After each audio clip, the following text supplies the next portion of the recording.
Good afternoon, Elements family. Welcome to our basic gi Jiu-Jitsu class, first of the 6 o'clock period while we're in the lockdown. This will be a video available to you for, I don't know how long, but it will also be on YouTube in case you want to go on there. And I'm Coach Justin, in case I forgot to mention that. And so we're going to continue with what we've been doing, which is going to be turtle from the top. So let's get right into it, shall we? Okay. Right angle there. There we go. That's good. Okay. So, this is my dummy. This is Bob, and he's all right. He's hard to work with sometimes in certain situations, obviously. But if I've said this before in some of my other videos, if you're interested in a dummy, George has some, and we have some at the school, adult size as well as kid size, mostly not filled with stuffing. But in case you want one, you can contact George Burns. He has some for you. Okay. To again review of what we've been talking about is just general thoughts about being in turtle position, specifically the top turtle position, where your priorities should lie in terms of hand placement and such.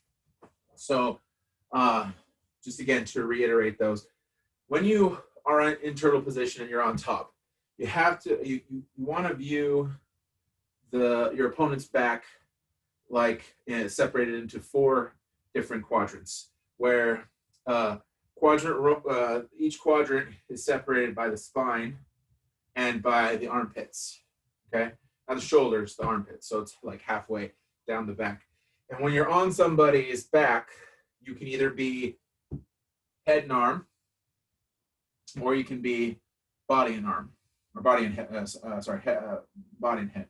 And wherever your chest is in your quadrant, for controlling purposes, your arms should be in the 2 quadrants next to you. All right. So if I'm here like this, I don't really want to try to be like this. All right, because this allows them to escape. I want to be here in this quadrant here and this quadrant here. So the quadrant opposite my head won't have anything in it at all. Okay. And one of the things that you want to do for, you can do this as a warm-up drill sometime, is just have somebody sit in a turtle position, and then you're going to move around them like this. And you want to get your hands involved, because you don't want to get into bad habits of not knowing where to place your hands while you're trying to come around.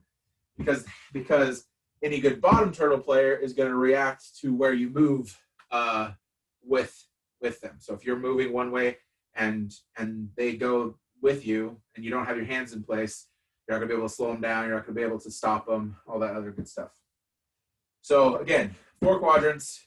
Let's talk about the shoulder quadrants here. So the ones where your chest is in either shoulder. Again, you're going to have one hand over the head and then the other hand underneath the shoulder. All right. Now, you don't necessarily have to have them connected. You just got to make sure that you're controlling. So you can control by having them connected, or you can control by grabbing like chins and arms. So if I'm here like this, I can grab the chin. And if I'm underneath on this side here, I can grab the arm, the bicep on the arm, and I can hold them like that. That's another thing that you can do. So that's going to be your arm placement. And when you move from side to side, so if I'm here and I want to move to the other side, all right, what I'm going to do is you like to sprawl, and then you're going to keep that pressure, bring your hands out, change, and then come back down, okay?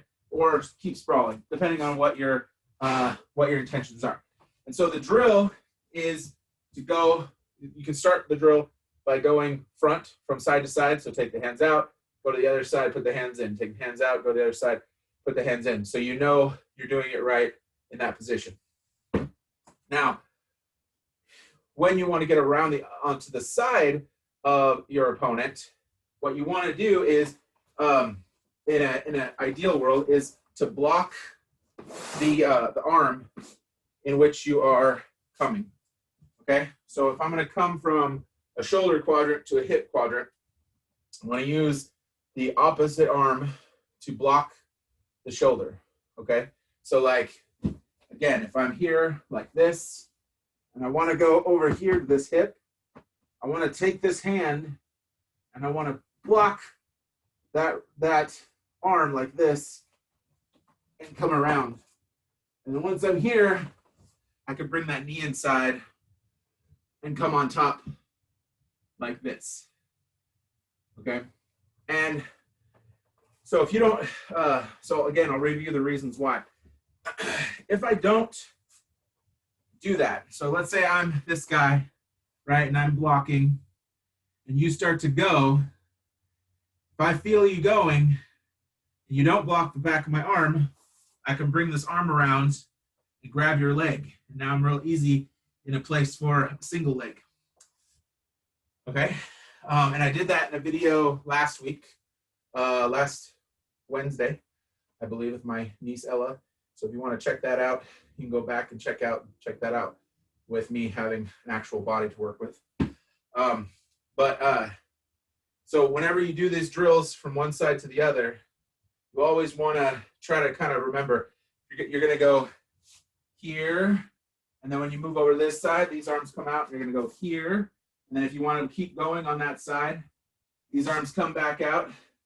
This hand's going to go over the back, and this hand's going to block this arm until you pass, and then you can come back into your quadrants. So again, if my chest is on the hip quadrant, and I still want my arms on either side, right? I'm not controlling the farthest quadrant. I'm controlling the closest quadrant with my body, and the two next to them with my hand and my arm. Now, it doesn't mean that that's where you stop. You don't just stop there. There are, you know, when you decide what you're going to do or what you're trying to set up, that's when you decide what attacks you're going to do. So you don't just stay there, but that's what you want to do to control until your opponent, until you decide what attack you want to do. So if I'm coming around the outside here, and if you don't like to sprawl, remember, don't stay here with both legs. Okay, my suggestion is to add pressure to your opponent by doing a half sprawl with your outside leg, okay? Because what's going to happen is if I'm in here like this, right, and I do a half sprawl, so I push this foot back here like this, and I lay myself, kind of drive and push in like this, okay? My opponent could grab this leg right here, right? But if you watch the video from yesterday, you'll see that this is a bad idea because I'm going to end up putting you in a crucifix position.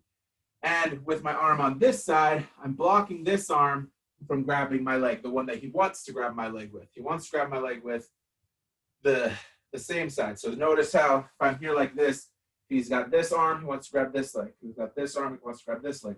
So if I'm here and I move that leg away, just step it away, right? So I'm stepping this leg away and putting pressure on my opponent like this, then I can come underneath and I don't have to worry about him grabbing my leg. Because if he grabs my leg, I should immediately be snatching it up and going right into a crucifix position, okay? Just because, or at least you have to worry about that. Some people actually use the crucifix position as a position they like to set up for. And and if you watched my video yesterday, you'll see, you know, even if you don't necessarily know submission from the crucifix position, there's a lot of MMA style stuff that you can do from there that can be useful as well. Okay, so so let's talk about what our thoughts should be when we are on a hip side. All right. And I'm going to go from this left hip side because that's usually the side that I'll go to. So if this is my, I'll usually go to this outside here. Okay. It's going to be kind of tricky, so you have to bear with me since we're using the dummy. I'm going to use like a half one here. So let me turn this around real quick so I get more. There we go. And half dummy. Okay. Okay, there we go. So when the bottom guy is in turtle position, usually they're not going to let you put a hook in, right? And it's usually, well, the best way to defend against it is when you're in the turtle position to try to get your elbow to your knee like this, right? Because if your elbow's inside like this, it's going to be real hard for your opponent to get that hook inside. So you expect that your opponent's going to do that. And shout out to Christopher Ho for giving me this little detail. When your opponent has their arms in tight like this, right? Most people try to like jam their knee into that spot. So again, if I'm here like this, there's that spot right here between my where my hips are, my arm, and most of the time people try to get their knee in there, but it can be really difficult sometimes. So what you want to actually do is go up to kind of behind the tricep, the top part of the back of the arm, and you're going to drive your knee down into that to get them to move. Okay, so it would kind of look like this. So if I was here and I was here and I was here and I wanted to get my opponent's arm or my knee in, there's a couple ways I can do that, but easiest would be, so I'm out here and I'm going to bring this knee inside like this, and I put it back on the back of their tricep and then push down, and their arm is going to open up.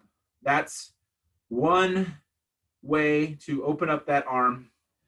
So once that arm is open, right, you can start to try to wiggle that foot in, and some of you guys are really good at getting those hooks in. And so when I say get a hook in, I mean like getting inside, getting one leg inside to create a hook situation underneath the thigh, all right? So again, it's gonna be kind of hard with this, but so it's kind of like, a hook. So here's his leg, and the hook is me getting my leg inside like this. And in an ideal world, if I get this hook inside, I'm also going to still put back pressure on my opponent and reach under and get my, what we call seatbelt grip.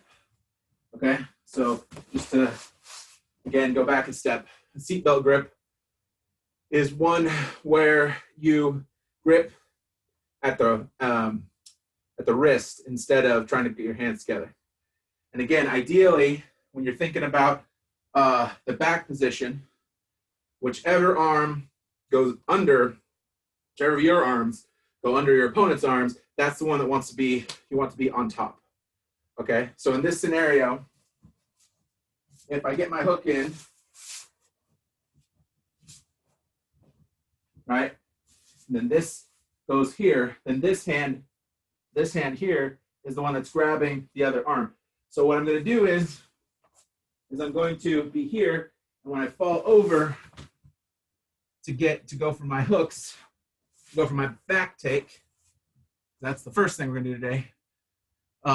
Notice that this hand has grabbed this wrist, and once I'm here, I can hold them in tight until I get this leg up and over and get in my hooks. Now we go back to our back attack series that we did a couple of weeks ago. Videos are on here as well. Okay, so some people will leave that open, right? And some people might even leave it open on one side, like me, for example. I'm very, not very flexible, right? And so when I am in the turtle position and someone's in front, my elbows are kind of far from my knee, right? But if they start to go to one side, then I can crunch to that side and defend that side, see? Like this. So I'm still here. I'm still defending. So if you want to be real strategic about it, what you can do is your opponent either is going to be, just aware, just like good flexibility. You can come down in and be real tight in the turtle position the whole time. And if my partner had came today, he's like that. He can get down, scrunch himself up real low and take out all the space. He would have been able to show you that position. But some guys like me, I have a bit more, and I'm okay if you take my back. As a big guy and with lots of experience, I know that if you take my back, I can sort of make some adjustments and get out of it, right? That's how, that's one of the benefits of being a larger guy. Well, obviously the drawback is you can get the hooks in, so I got to deal with that. But then once the hooks are in, then I can deal with that. Now, one of the issues that you may run into is both hooks in, right? In the best of circumstances, in my opinion, it's not a good idea to get both hooks in when you're taking somebody's back like this, unless you have a really strong underhook on your opponent. So if you're trying to take the back, as is common in a lot of what we do, one of the ways that I usually deal with people who put both hooks in is I do what we call a tripod, right? So a guy goes to put a hook in, he goes to put the other hook in, he's got both hooks in, he's got a hold of me, right? So all I'm gonna do is I'm gonna go from here, and I'm just gonna go like this. And I'm gonna shake a little bit. And what's gonna happen is there's no real handles to hang on to. All your weight is on my back. So if I tripod up like that, all of your weight is gonna slide down my back, and you're probably gonna end up on the mat in front of me. And then I'm gonna be in like your guard or your half guard or whatever. And it's a real easy way to deal with somebody who's trying to take your back if they get both hooks in. Now, can you do some stuff from there? Yes, you can. So if you're gonna do the tripod, you gotta do it quick. Otherwise, they could actually flatten you out, and then you're in a whole different set of trouble. It's actually what the Gracies used to do when they would do Gracie challenges in their garage. They'd get an opponent on all fours. They'd get both hooks in without the seatbelt, right? Because that's part of the problem. If that's really the problem, if you grab the seatbelt. If you don't grab the seatbelt, it's not as big of a deal because I'm sitting up more, right?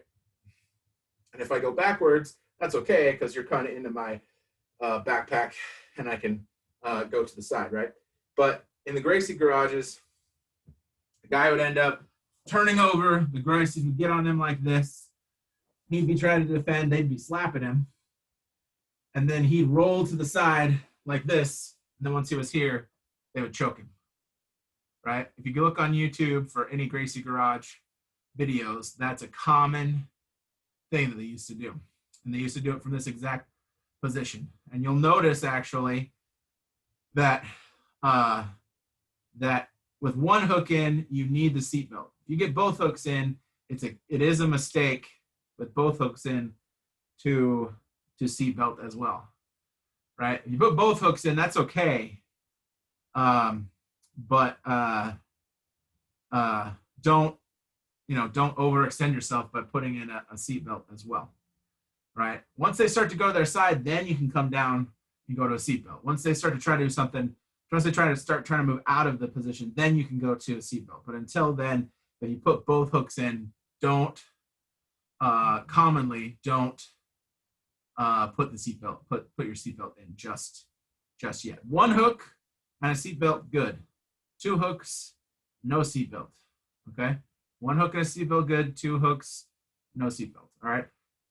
There may be people who disagree with me for various reasons, and that's okay. That's a part of jiu-jitsu. Part of jiu-jitsu is having, moves that work for you, having your own opinion. There's not really necessarily a right or wrong way to do things, but there is a more efficient way to do things. And there are times when you do things a certain way, you open yourself up for an attack. Okay, so that's kind of what I'm trying to prepare you guys for with these basic moves. Okay, so back to the move at hand, which is just getting your hook in. Okay. Again, all you're going to do is you're going to be back here like this, right? And I'm going to be over here. And maybe what I'm going to do is I'm going to try to futz with a choke, right? So I'm back here and I'm futzing with a choke. There's a nice clock choke right here if they try to get too tight on you. Okay. So clock choke. I pull this sleeve here to get that in, right? And again, you can watch this on Wednesday as well. This hand, if I've got this underneath this hand, I can grab this wrist, okay? And if I don't, I can go mat in between the legs, and then I'm gonna sit up and out. So if I'm here, I'm gonna sit forward and come up like this and start to pull back and this way, right? That's your clock choke. If that doesn't work, I can keep moving around. And that's why they call it a clock choke, because once I get forward, I can actually move my body around to the front of the body till I get it tight enough to finish the choke. So it's like you're the hand of a clock. Okay. So again, I'm back here on my opponent, right? I got this going on over here. I got the weight on him. Got the knee up inside. I want to try to get this hook in. He's not letting me. He's being in there real tight. So I'm going to take this hand. Remember, it's side quadrants. There's nothing going on over here. This shoulder. Shoulder, shoulder, hip, hip. I'm going hip, hip, shoulder. Nothing in the shoulder here because it's across from my body. So I'm here like this. And underneath on both sides, I'm going to take this hand here, pull this down, and grab. That's going to be my setup. Now he's going to start to worry, right? If he starts to worry and starts pushing your arm off, guess what he's going to do? He's going to open up his leg for you to get a hook in. You can abandon this and slide your foot inside, right? If that's that's the direction you want to go. That's what I would, well, I don't know that I would do that, but it's definitely very useful for a lot of you guys. So know that it's how you want to do this. A lot of jiu-jitsu is setting things up to make people make the mistakes so that you can set up the next thing, okay? So again, go here, grab the lapel with the hip quadrant underneath the shoulder, and when you grab this, a lot of our lapel work, you don't want to just grab the lapel straight on. If I grab the lapel straight on, my hand might slide up and down. But if I fold the lapel back a little bit and get my fingers in there, because that's exactly what I do, you're going to get a better grip.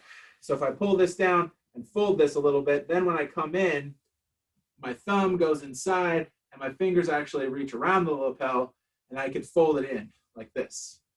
All right, now that I'm here, again, I'm either going to wrestler's grip that hand, or I'm going to punch this arm in between their legs to keep them from rolling that way. And then I'm going to put my pressure on top of them and sit out like this. And then I'm just going to go like that. If that doesn't work, I'm going to keep going till I get the choke. Okay? That is your clock choke from this position. Okay? And if you're watching this at home, or recording video, it's a good time to pause, practice it a couple of times. Make sure you get it. One of the details, again, thank you, shout out to teammate Christopher Ho. He and Coach or Professor Dustin, they both were careful to give the detail that you want to be higher up on the back with your body. all right? Because when you set this up, a lot of times you're kind of low. You're kind of down here on the hips. And so you want to move up the body to be across the back of the body in order to execute this move.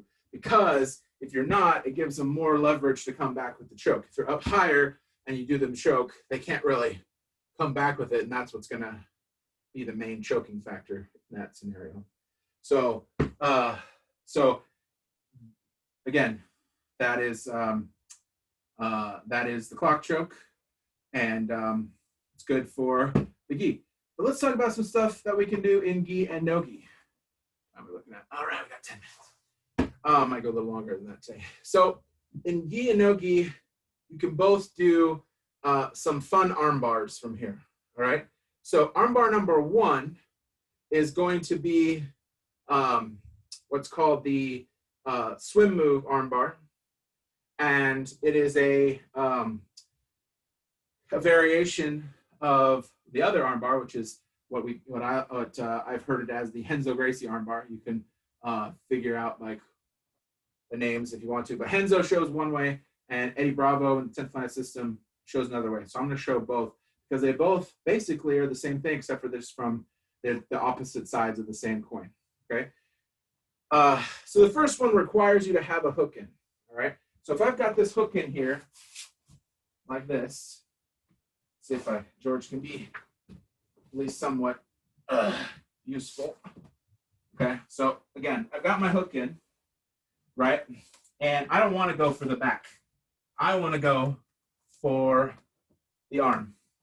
So what I'm going to do is I'm actually with that hook in, and it doesn't need to be deep either. It does not need to be deep. In fact, the deeper it is, the more difficult this is to pull off. If I just get the foot inside, I should be good to go.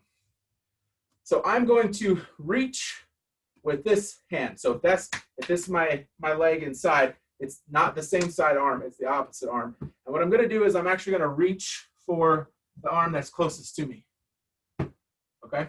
So it looks like this. So I'm here, I'm on top of the guy, I got that hook in. Now I'm going to come here just like this, and I'm going to dive for this arm. Boom.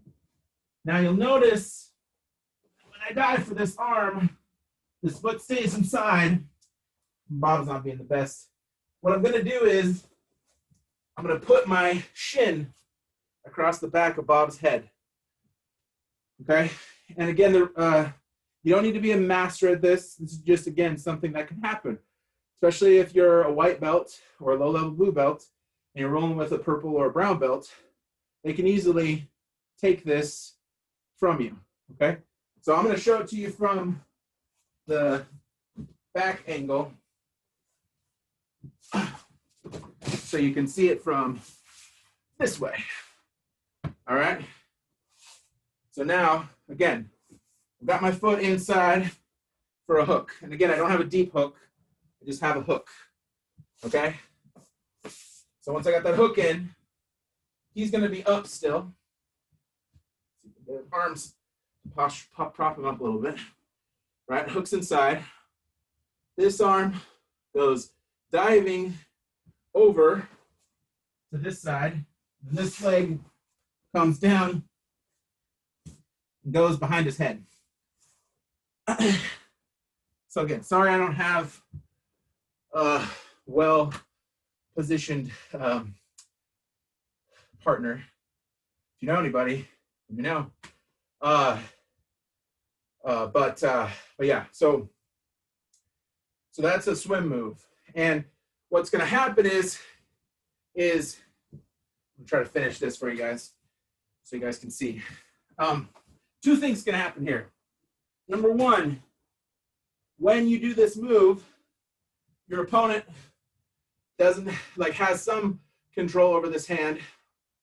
And what you're going to do is you're going to actually armbar them from a belly down position, right?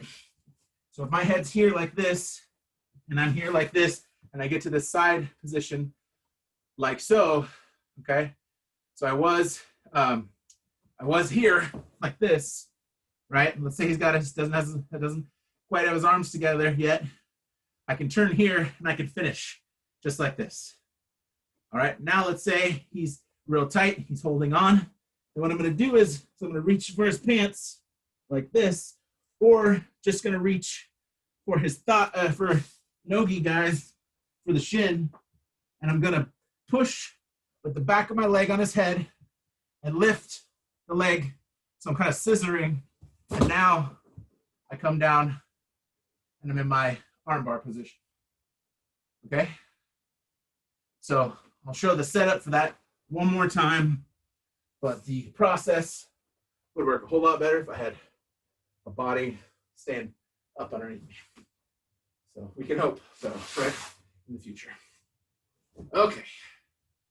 So from this position again, just to show again.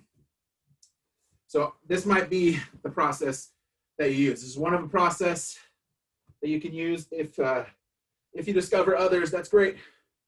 Part of Jiu-Jitsu is making it your own. So learn the basic moves and then start being creative after that with the same moves. All right.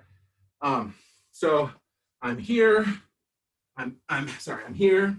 I'm pulling this down. I'm gonna try to get it in. He brings that hand up to defend. Maybe even as he's doing it, he gets my hand over here. So then I'm gonna take my back leg. I'm gonna slide it in. All right, so I'm gonna slide that back leg in, and now I'm ready for the setup. I dive over this side here, and put the knee behind the head, and finish my move. All right, that's your swim move armbar. All right. I would say the best defense to that is actually to let them get to the armbar position. Don't try to hang out here. All right, you're not going to get your arm back from the belly down. So it's best for you to just steer into the curve and flip yourself over if you can. That's what I would do. If somebody did this to me, I would go right to the armbar, let them have it, and then escape from that, because I am better at escaping the armbar than I am at trying to escape something or trying to get out of it. And that's just me. There may be a better way to come about that, but that's what I do. Now, let's talk about the Renzo Gracie armbar. Now, for this one, I can actually use the support of this heavy bag here. Now, with the swim move armbar, you're using the same side as your hook. With the Renzo Gracie armbar, you're actually using the opposite side to do the same kind of thing, okay? So I'm here like this. I'm here, and I've got this arm. So what I'm gonna do is I'm actually going to step over the head, like so, and I'm going to grab this arm. When I grab this arm, I'm gonna come up, and then this leg is gonna come down underneath this leg is gonna come down underneath the head, and then this leg is gonna come across the body like this. All right, so notice how it's almost exactly comparable to the swim move, except instead of swimming towards, so instead of trying to flip them, you're trying to flip them the other way. I'm still got the swim move part. So you're actually coming here. So if I'm here, I'm coming here. All right, so now we're opposite. So you'll notice that instead of the leg behind the head and this foot hooked underneath, this foot here, this one's actually on the back of the shoulder, and this one's hooked on the head. Because what I'm going to do is with this hand inside, right, longer arms that have longer arms, I'm actually going to use this foot to push their head, block their back, and get them to flip over like that. Okay, and if they don't, I can actually attack the arm bar from the front there. All right, so let me show that one more time so as not to be utterly confusing. And then we're gonna probably call it a day. Okay, so let me move this back just a little bit. get a deeper angle on it since I get a little close to you guys. Okay. So again, I've got this leg inside here like this. I'm here and here. And so what I'm going to do is I'm going to bring this foot over the head, grabbing this arm. Then I'm going to bring this leg up to the back, and I'm going to slide it down to this position. All right, now I'm where I want to be. And so from here, I'm going to lift the head up, extend the body back, and if they don't go, that's okay, because you can finish arm bars from here. This one's a little more brutal, in my opinion, because it doesn't work well with biomechanics. They can't flip forward on this one, right? They can't flip forward because if they try to flip forward, this leg is here to block that flip. You actually have the arm, and you're trying to push the head this way, right? And one thing they may do, instead of just trying to go straight back, is when you lift them up, they may fall to the side. So you're at a slight angle with the armbar, right? But you're in an armbar position.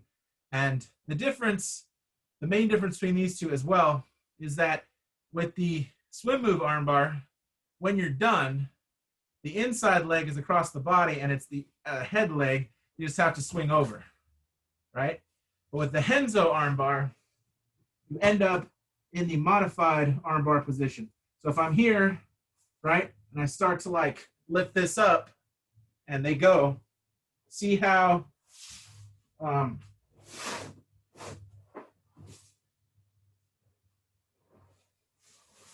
so see how this leg is over the head, but this one is behind the body. So it's a slightly different armbar position than the regular one, than the traditional one. And you can hold this arm and bring this leg out. That's not impossible. There's lots of people that just do that. But it is very doable to finish an armbar with the foot inside. It just, there's lots of tricks you can do with your feet and with your foot positioning and stuff if you decide to go that route instead. So, so I would say that when you're on the back, there are really 4 common positional movements. You know, I mean, there are other things, don't get me wrong. There's a bulldog choke that you can do similar to the clock choke. It's more of a neck crank, but it's still kind of brutal. There's a few other things we're going to do tomorrow that are a bit more unorthodox in terms of what you can do, and they deal more with legs. So we're gonna talk about those a little bit tomorrow. But we're also going to revisit a little bit of this stuff as well tomorrow. So so if you want to rewatch, like I said, this video, you want to rewatch it and really try a few of these things with a partner at home. Again, you've got the clock choke. The clock choke can be used to open up the arms for the for a hook inside, and then with that hook inside, you can take the back. You can do the swim move armbar, and you can also, if you don't have either, let's say you're doing no gi or you're doing gi, but your opponent's really good about defending, you can do the Henzo armbar, which is also another type of armbar. Now, with that armbar, the most common escape is called the hitchhiker escape. Okay, and they call it that because what you're doing is your thumb is up and you rotate out, and so it's like you're hitchhiking. Okay, some detail to that as best as I can with Bob, because I don't have any time. I'll go over it tomorrow. I'll show you the defenses to that armbar. But if you want to know more of the defenses to the regular armbar, if that's where you end up, like I said, there's videos from 2 weeks ago, 2 Thursdays ago. I did back attacks and how to get to the armbar from the back, and then how to defend against the armbar in that scenario. So if you want to know about that, take a look there. It's probably the last half of the video or so. And these are defenses that I tend to use and tend to work well for me. And they don't require a whole lot of effort. They're more about just like short, explosive movements that get you out of the position, and some not as explosive movements, but there are some movements that get you there as well. So, all right. Well, thank you very much. I hope you enjoyed today's lesson, at least getting something from it. And let me know if you have any questions or comments. You can either send them directly to me, or you can put a comment on Facebook, not Facebook, YouTube, because Facebook, this is a lot of people own this account, so run this account. So there's the account that this video would be on. So I can't, I don't know what's directed at me or what's directed at anybody else. So just message me. If you have any questions, or look on the YouTube channel, which is linked in the description for this event that I post every day. So tomorrow we're going to finish up on the back, and hope to see you guys there. Have a good one.